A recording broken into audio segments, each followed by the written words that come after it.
Welcome back to the channel, everyone. If you clicked on the video, I know you're trying to find out how to find real estate leads online, and I got your back. I have a video that I break down exactly how I use one of my favorite softwares, Privy, to find real estate leads online. That's right, I don't have to go knock doors, I don't have to go do anything other than turn on my computer and look for leads. Let me show you exactly how to use it so you can watch me step by step and you can apply it yourself. Let's dive right in.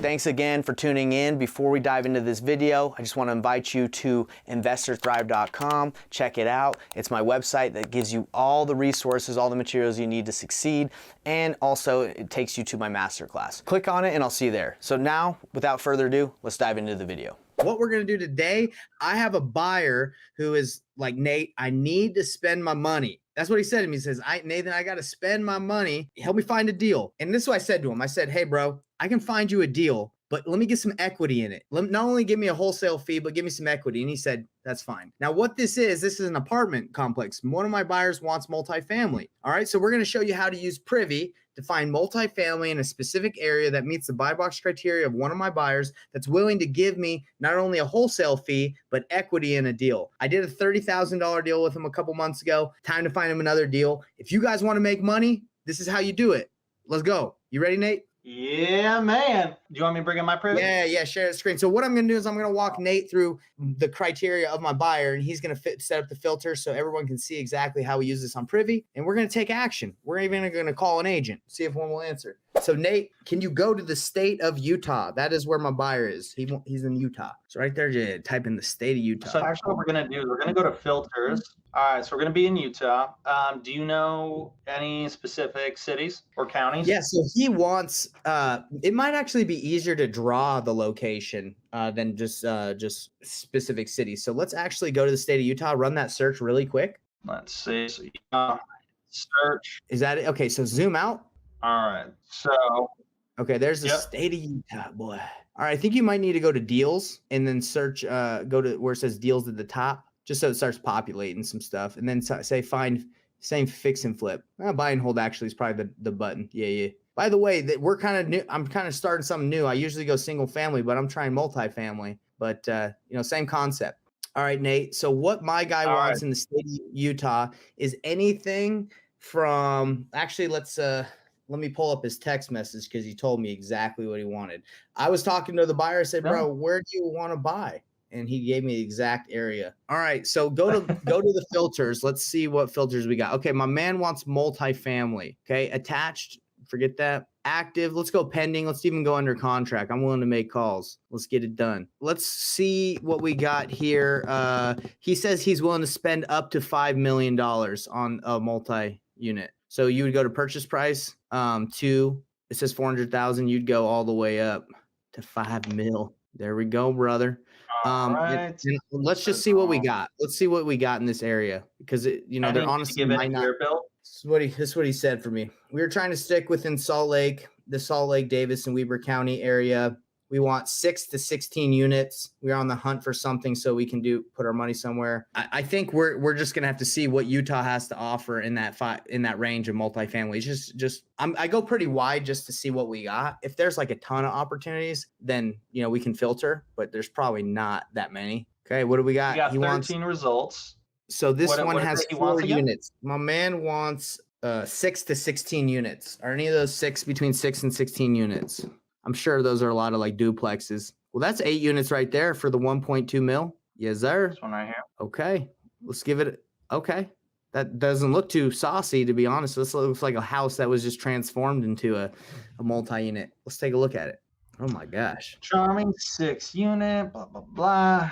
Got box, just 2 blocks. Now, guys, one thing I will say specifically for multifamily, calling pending or under contract, I would still call because even more so than with single family, guys, these things fall through. Like they're bigger deals. There's a lot more going on. There's typically more complexity. So there's still on the multifamily level, especially as you get bigger and bigger, guys, there's a lot of opportunity for you to be able to come in and still make a deal happen. Now, by the way, everybody, multifamily is Well, it is different than single family. Single family, you're either looking to flip it and you're looking for similar comps. With this one, you have to cash flow as apartments. You have to, you're not going to buy something that doesn't make you money. And the problem with like Salt Lake and a lot of the West Coast states is that it's very hard to cash flow because the prices are so expensive.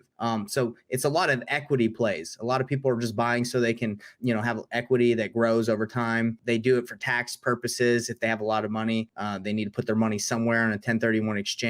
So yeah, anything you want to add to that, Nathan?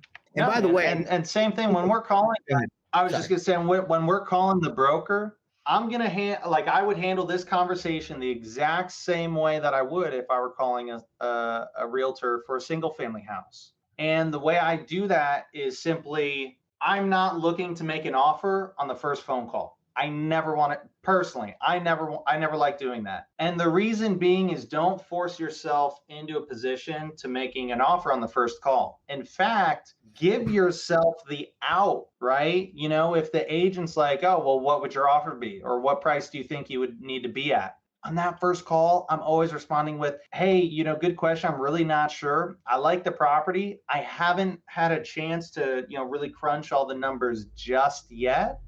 But I'll tell you what, let me take a look, and if I think I'm in the right ballpark, I'll give you a call back, right? I'm going to say something along those lines so that I can call, ask a bunch of questions, get as much information as possible so that I can figure out, hey, where exactly do I need to be to make an offer? And then only if I know it's a good thing, a good deal to look more into, only if I know there's motivation and a lot of potential of us putting a deal together, only then am I going to do the work of, taking the deep look, going through the comping process, all that stuff. Multifamily, it's even more so. The agent, they expect, they rarely expect you to make an offer on the first call, just because, you need to figure out the rent roll, more details about the property, the leases. There's just a lot more information. And if we did want to call this agent, as I was doing, guys, we're just going to copy the name of the brokerage, the name of the broker. I paste it right into Google, and then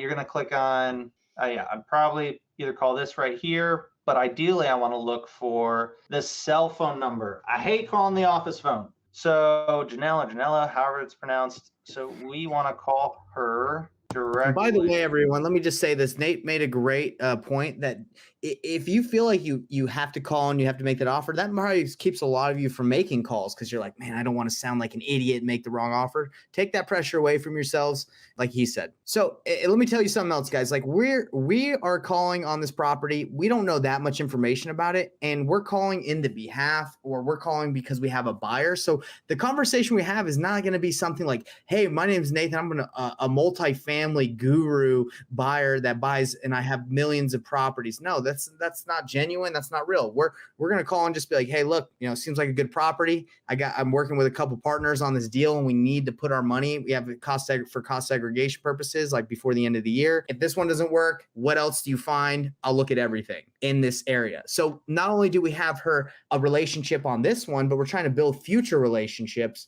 where she can bring us anything else that she comes across. And we'll give her that buy box, 6 to 16 between Layton and Lehigh. We have our budget's $5 million. Now we have a bird dog or just one soldier that's going to go out and look for us because she wants to get paid. You don't think she wants to make 3% or 1 or 2%, whatever you pay of $5 million? She's going to be our best friend. Absolutely. And especially, when you kind of get into these bigger commercial deals, guys, it's a lot bigger paychecks for them as brokers. So if you're able to convey, hey, we have a serious buyer, they're really hungry, they're looking very aggressively and they're ready to buy something right now, guys, brokers will get really excited to hear that, much more than single family agents in my experience. And what I'm doing right here is I'm looking at comp. Now, here's a quick hack, guys. How do if I want to do multifamily, but you might say, Nate, I don't really know much about multifamily. That sounds really complicated. It sounds like there's a lot of other moving parts, and to a degree there is. But what's the way that you can hack that? Your buyer. It's the same way you hack everything else. 100%. When you have that relationship with the buyer first and foremost, he will tell you, right, from asking him questions and learning from him, he'll let you know everything that he needs in order for it to be a deal for him. So he's going to tell you what questions you need to ask, what information you need to find out, what things to stay away from, what things that are good that he's looking for, right? And same thing on the single family side, right? So another thing that I could do is, when we look at the comps when using Privy, you can use this for multifamily or single family, right? What I would do is I would look here and have buyers in this area. Let me click on this one. Okay, let me see if I could bring this up, and maybe I call that other agent, or maybe I call a multifamily. I'm like, man, it's not a good fit for the buyer that I had.